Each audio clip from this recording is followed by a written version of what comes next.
السلام عليكم ورحمة الله وبركاته. إن الحمد لله نحمده ونستعينه ونستغفره ونعوذ بالله من شرور أنفسنا ومن سيئات أعمالنا.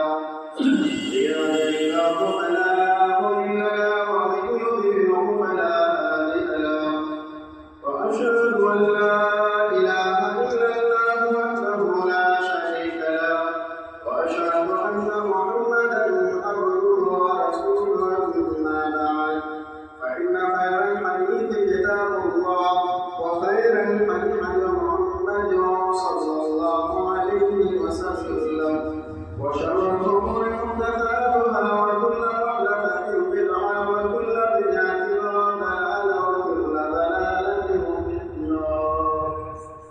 أعوذ بالله من الشيطان الرجيم.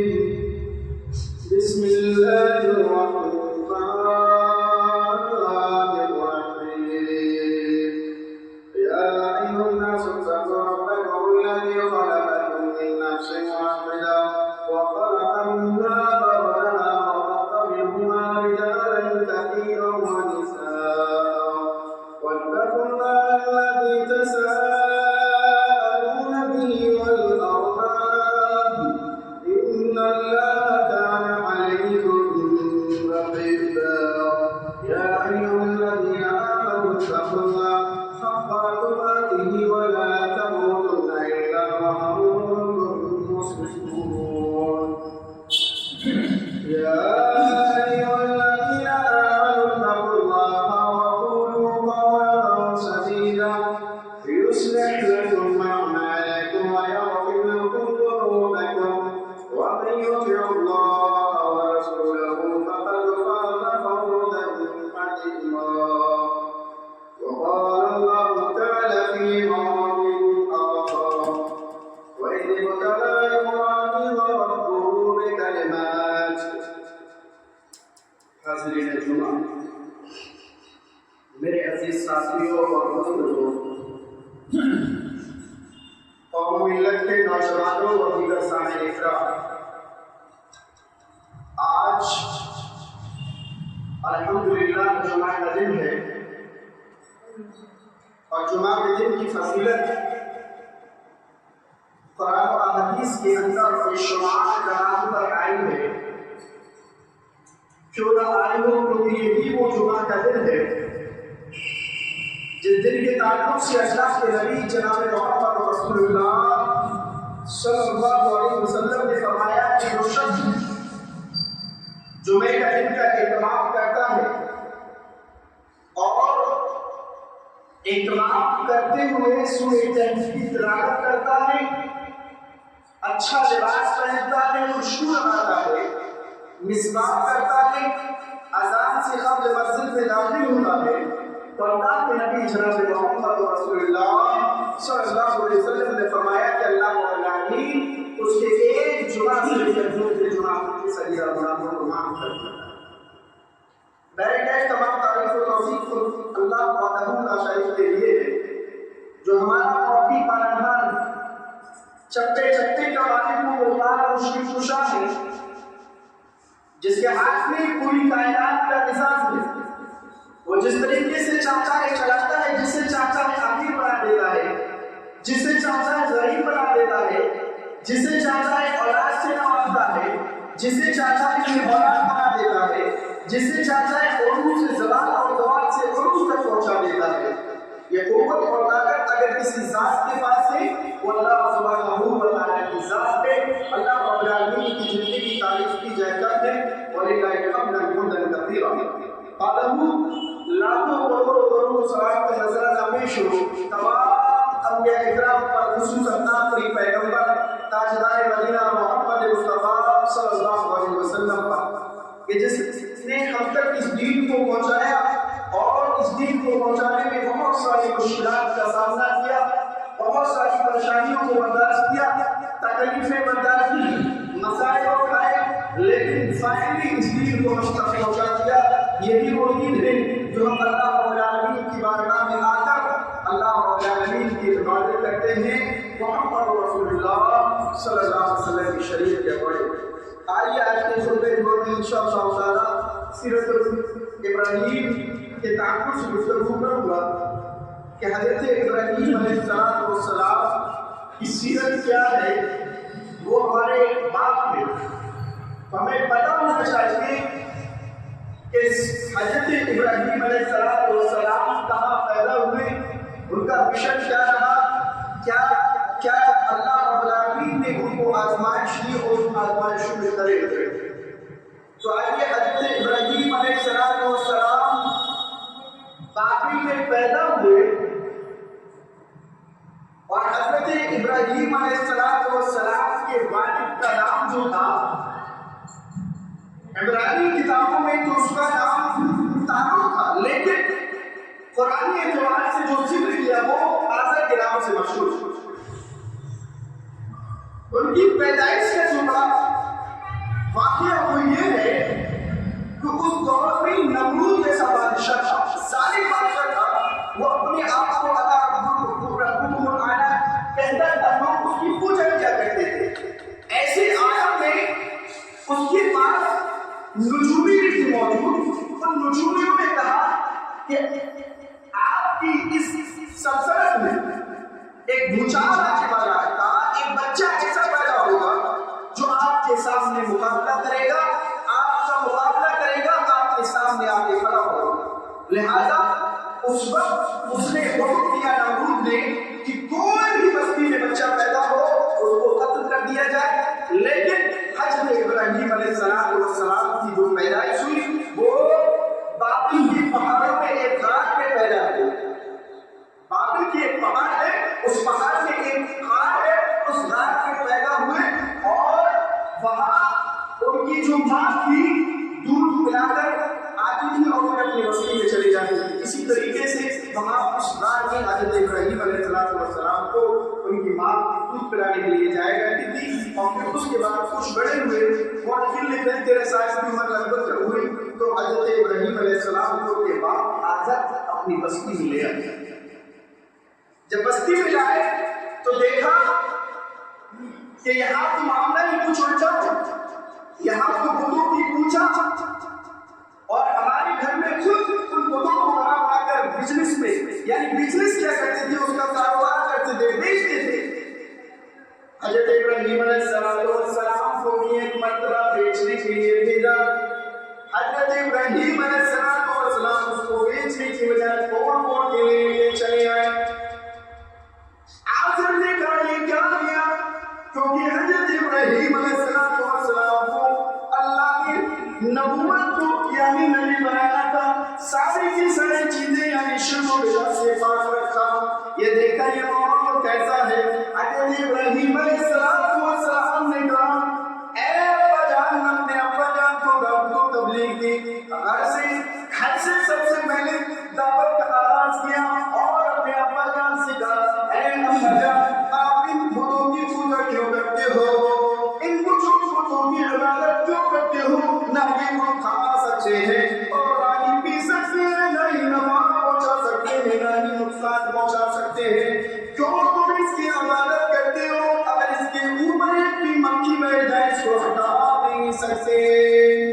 کیوں پھر اس کی عبادت کرتے ہو؟ لہذا آزر کو غصہ آیا اور اپنے بچے حضرت ابراہیم علیہ السلام کو گھر سے نکال دیا.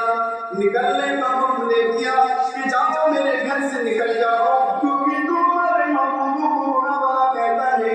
حضرت ابراہیم علیہ السلام اپنے گھر سے نکلے اور اپنے والد کا احترام بھی کیا. اس بات سے یہ پتہ لگتا ہے حضرت ابراہیم نے کہا سلام علیکم, میرے والد محترم سلام ہے آپ کو سلام کہا اور نکل گئے. کہا اے والد محترم میں آپ کے لیے دعا کروں گا, میں آپ کے لیے بخشش کی دعا کروں گا. حضرت ابراہیم علیہ السلام کو گھر سے نکالا گیا, لیکن انہوں نے اپنے والد کے نافرمانی نہیں کی, گستاخی نہیں کی. اس سے پتہ یہ چلتا ہے کہ آپ کے والد محترم اگر آپ کو کتنا بھی ستائے, آپ کو کتنا بھی مارے پیٹے, دوسری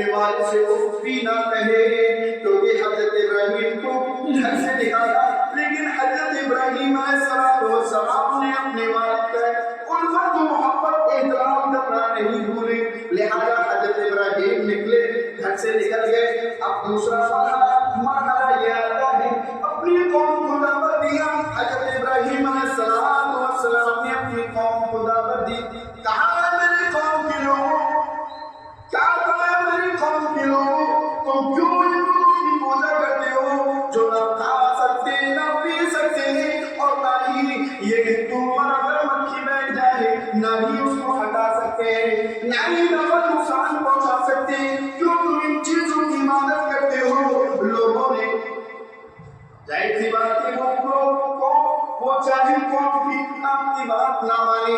ایک دن ایسا ہوا کہ ان کے دن ایک خوشی کا موقع آیا، عید کا موقع آیا، ان کی بستی میں ایک میلہ لگا کیا کرتا سال میں، لہذا عید کے لیے سارے لوگ اس میلے میں گئے، اور حضرت ابراہیم علیہ السلام کو بھی دعوت دی کہ چلو ہمارے ساتھ، عید ہے آج، خوشی کا دن ہے، عید کا مطلب ہوتا ہے خوشی، میلہ لگا ہوا تھا، چلو میلے میں۔ حضرت ابراہیم علیہ السلام نے کہا لوگوں سے انا سفیر، میں بیمار ہوں، میں جا نہیں سکتا، لیکن حضرت ابراہیم علیہ السلام کے ذہن میں اور چلتا۔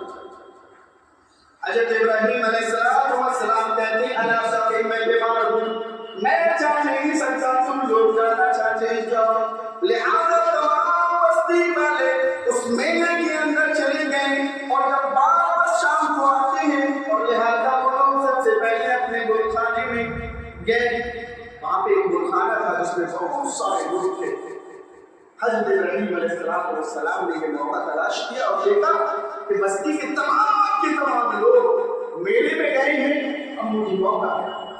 حضرت ابراہیم علیہ السلام اس گلخانے کے اندر داخل، اور جیسے ہی اس گلخانے کے اندر داخل ہوئے، ایک کر کے قرآن سے تمام کو نیز کو نابود کر دیا، لیکن ان میں سے ایک سب سے بڑا جو تھا اس کے قدم میں قرآن کو رکھا دیا۔ حضرت ابراہیم علیہ السلام نکلے اور شام کا جب وقت ہوا، وہ لوگ آئے اور دیکھا، جیسے ہی اس گلخانے کے اندر گئے، دیکھا اس کا معاملہ کیا، آپ دعوت کر رہے ہیں کہ یہ کس نے کیا، یہ کیسے ہو گیا؟ لوگوں میں سے کچھ لوگوں نے کہا ایک شخص ہے جس کا نام ابراہیم ہے، وہ ہمارے لوگوں کے بارے میں اس طریقے کی کر سکتا ہے، کیونکہ وہ اس طریقے کی باتیں کرتا ہے۔ لہذا حضرت ابراہیم علیہ السلام کے پاس گئے اور کہا ابراہیم یہ کام تم نے کیا؟ ابراہیم علیہ السلام نے کہا بل فعلہ کبیرکم هذا، آپ اس بڑے سے پوچھیں کس نے کیا، کیا حکم لگائے گا؟ لوگوں نے کہا ابراہیم وہ بت ہے، نہ کھا سکتا نہ پی سکتا نہ بول سکتا، اگر کوئی بھی چیز اس کے سامنے رکھ دی جائے اس کو بھی نہیں ہٹا سکتا، تو وہ کیسے بتا سکتا؟ حضرت ابراہیم علیہ السلام نے کہا میری قوم کے لوگوں نہیں میں سمجھاتا ہوں، آپ کیوں ان کی عبادت کرتے ہو؟ نہ جو بول سکتا ہے، نہ وہ کر سکتا ہے، نہ کھا سکتا ہے، نہ پی سکتا ہے، نہ کوئی بھی چیز ہٹا سکتا ہے، پھر بھی آپ اس کی عبادت کرتے ہیں۔ لیکن نہیں، اس کا نمرود بادشاہ تھا، لوگ نمرود کے پاس پتہ لگا میٹنگ ہوئی، کیا کرنا چاہیے؟ نمرود کو جب پتہ لگا تو نمرود نے حضرت ابراہیم علیہ السلام کو بلایا، مکالمہ ہوا۔ نمرود کہتا ہے اے ابراہیم بابا کیا تو مجھے اپنا رب نہیں مانتا ہے؟ ابراہیم علیہ السلام نے کہا کہ نہیں، اب تو میرا رب تو وہ ہے جو سورج کو مشرق سے نکالتا ہے اور مغرب میں لے جاتا ہے، زندگی اور موت کا مالک ہے۔ تو نمرود کہتا ہے بس یہی ہے معاملہ، زندگی اور موت کا مالک تو میں بھی ہوں۔ آپ کیسے؟ اس کے قید خانے میں دو شخص تھے، ان کو بلایا جیل سے، بلانے کے بعد ایک شخص کو بلایا، اس کو قتل کر دیا اور کہا ابراہیم علیہ السلام سے دیکھو میں نے اس کو قتل کر دیا، زندگی میرے ہاتھ میں تھی، اس کو مار دیا۔ دوسرے کو بلایا، اس کو چھوڑ دیا، کہا زندگی اور موت کا مالک تو میں بنا، ایک کو چھوڑ دیا اور ایک کو مار دیا۔ حضرت ابراہیم علیہ السلام نے کہا نہیں، میں نہیں مانتا،